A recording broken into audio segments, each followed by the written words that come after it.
আসসালামু আলাইকুম এভরিওয়ান, কেমন আছেন সবাই? আশা করি সবাই ভালো আছে। তো এই ব্লগটা ছিল ঈদের 2-3 দিন পরে আমরা যখন মাদারীপুর যাচ্ছিলাম। ওইখানে আমার বড় ফুপির শ্বশুরবাড়ি আত্মীয়র বাসায় যাচ্ছি।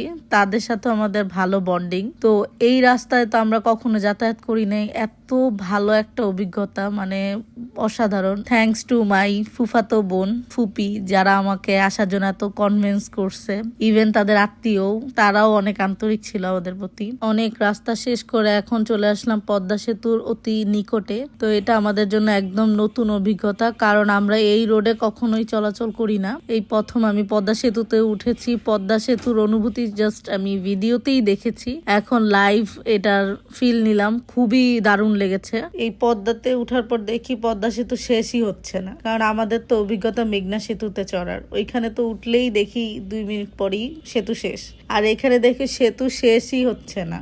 এই তো অবশেষে সেতু শেষ হলো। তারপর তো গাড়ি এমনিতেই স্পিডে চলে, সেতুর পর আরো বেশি স্পিড বাড়াই দিছে। তো এখন আমরা আছি ভাঙ্গা ফরিদপুরের দিকে, মানে রাস্তা দেখলেই অনেক মুগ্ধ হয়ে যাচ্ছে।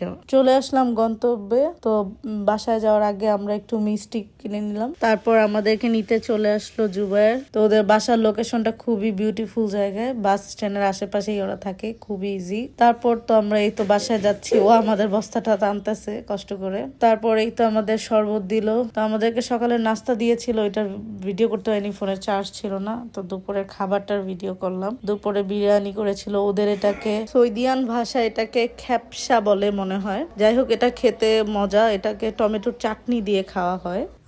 আমার সঠিক ওই নামটা মনে নেই।